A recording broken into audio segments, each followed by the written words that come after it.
Lors d'une randonnée dans une forêt reculée, un groupe d'amis aperçut quelque chose d'inhabituel, un cheval solitaire errant entre les arbres denses. Intrigués et inquiets, ils décidèrent de le suivre, se demandant pourquoi un cheval se trouvait là, complètement seul. En s'approchant, ils remarquèrent qu'il portait quelque chose sur le dos, quelque chose qui les fit s'arrêter net. Leur curiosité se transforma rapidement en une profonde émotion lorsqu'ils virent ce que le cheval transportait. Une vision si bouleversante qu'ils ne purent retenir leurs larmes. Que devaient-ils faire? Les randonneurs se regardaient, stupéfaits. Aucun d'eux ne savait quoi faire à présent. Ils étaient très loin de toute civilisation et devaient trouver un moyen de ramener cette cargaison en ville. Le cheval était clairement incapable de porter ce lourd fardeau plus longtemps. Peut-être devrait-il le laisser là et revenir plus tard avec le matériel adéquat. Mais l'idée que quelqu'un d'autre puisse tomber sur le paquet entre-temps les horrifiait. Le chef du groupe, Carlos, ne put s'empêcher de regarder à nouveau dans le paquet. Il secoua la tête. Pourquoi avait-il entraîné ses amis dans une telle situation? Que faisait ce cheval si profondément dans la forêt? Que transportait-il exactement, et pourquoi leur réaction avait-elle été aussi choquée? Habituellement, ils faisaient souvent des randonnées dans ces bois et pensaient connaître la région comme leur poche. C'était censé être leur activité hebdomadaire de détente, mais cette journée allait être tout sauf relaxante. Tout avait commencé lorsque Carlos remarqua des empreintes de sabots fraîches dans la boue. Les fortes pluies de la nuit précédente auraient dû effacer toute trace ancienne, celle-ci était donc récente. Il se demanda ce qu'un cheval pouvait bien faire si loin dans la forêt, sur un chemin déconseillé aux cavaliers. La végétation y était dense, inconfortable même pour un cheval, et Carlos avait du mal à imaginer quelqu'un le guider dans un tel endroit. Après quelques discussions, le groupe décida de suivre les traces, s'enfonçant dans des zones qu'ils n'avaient jamais explorées auparavant. La randonnée était déjà longue, et suivre ces empreintes signifiait sacrifier tout leur dimanche. Malgré tout, Carlos resta déterminé. Les traces étaient profondes, ce qui suggérait que le cheval portait une charge lourde. Certains randonneurs commencèrent à s'inquiéter en s'éloignant davantage, perdant le signal téléphonique et leur patience. Même Carlos commençait à douter, se demandant si ce détour en valait vraiment la peine. Heureusement, leur chance finit par tourner. Michael fut le premier à apercevoir l'animal. Au début, il crut avoir affaire à un ours, mais en se rapprochant, il devint clair qu'il s'agissait bien d'un cheval.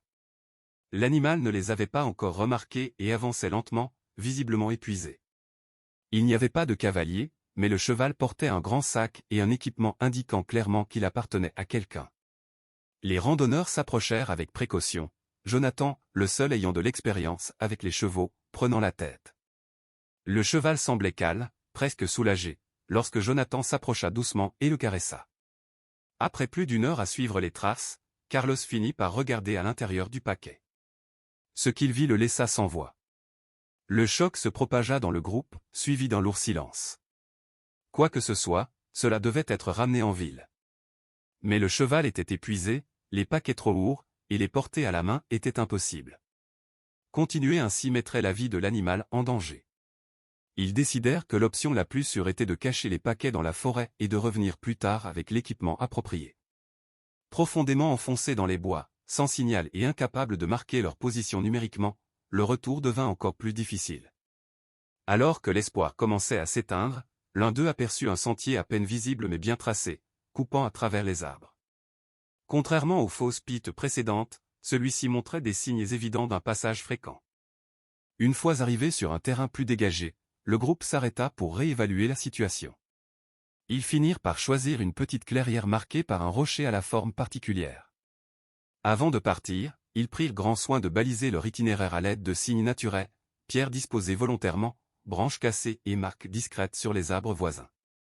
Ces repères étaient subtils mais intentionnels, conçus pour les guider au retour sans attirer l'attention. Une fois la cache sécurisée, ils décidèrent de revenir le lendemain avec des outils adaptés et de l'aide. Soulagés d'avoir quitté la forêt dense, ils se regroupèrent dans une petite clairière, tandis que le cheval fatigué broutait à proximité. Carlos regarda ses amis, leur visage marqué par la fatigue et l'inquiétude. « D'accord, on est sorti maintenant. »« Quelle est la suite ?» demanda-t-il. Ils se tinrent en cercle lâche, le poids de leur découverte pesant lourdement dans l'air, réfléchissant aux conséquences de leurs prochaines actions. « Devrait-on prévenir les autorités ?» suggéra Lily, rompant le silence. Sa question déclencha une avalanche de réactions. Le débat fut intense, chacun luttant avec les dilemmes éthiques et les conséquences possibles d'impliquer la police ou de gérer l'affaire eux-mêmes. Après une longue discussion, le groupe finit par prendre une décision. Carlos annonça qu'ils iraient récupérer le sac caché par leurs propres moyens. Ils commencèrent immédiatement à se préparer. En fin d'après-midi, le matériel nécessaire était rassemblé. Le lendemain matin, ils partirent en silence, chacun portant une partie du chargement. En arrivant à la clairière, une angoisse immédiate les envahit. Le sol à l'endroit où le sac avait été enterré était remué. Les feuilles de couverture étaient éparpillées. Le sac avait disparu. Avec le temps, la peur remplaça l'espoir.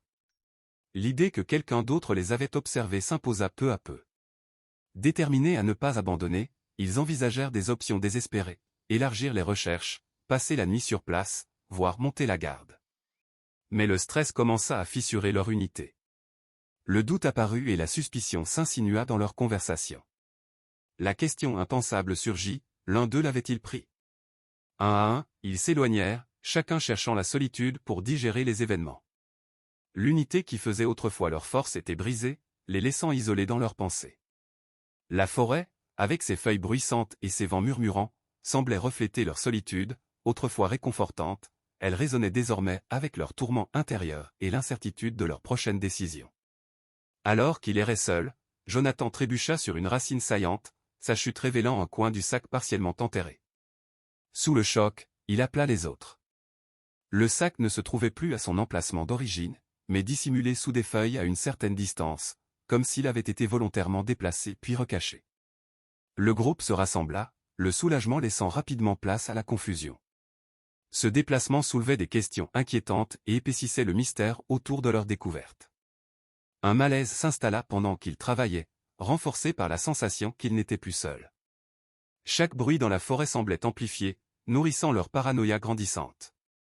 Avec une prudence renouvelée, ils récupérèrent le sac et quittèrent la zone le plus rapidement possible. Bien que soulagés de l'avoir retrouvé, la question de savoir qui l'avait déplacé demeurait pesante.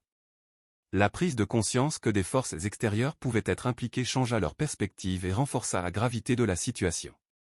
L'expérience assagit le groupe. Ils se regroupèrent, reconnaissant que la peur les avait divisés. Des excuses furent échangées et les accusations abandonnées.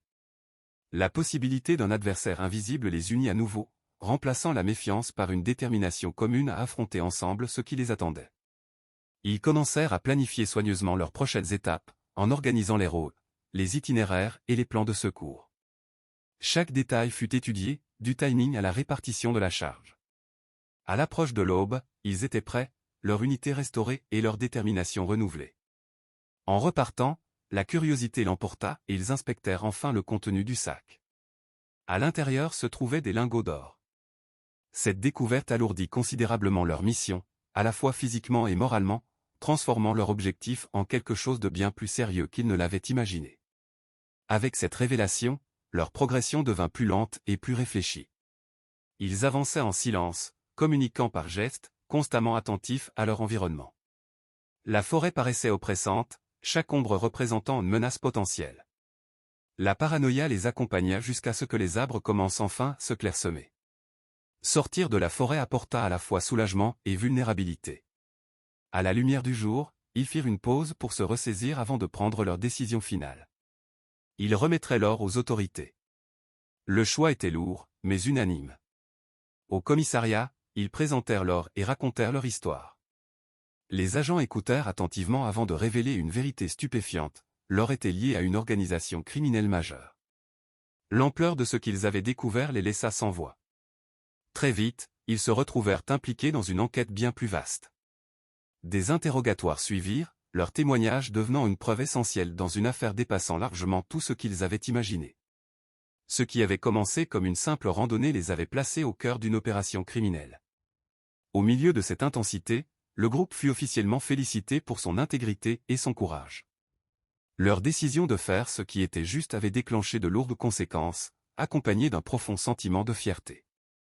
Alors que l'enquête se poursuivait, ils repensèrent à leur incroyable périple.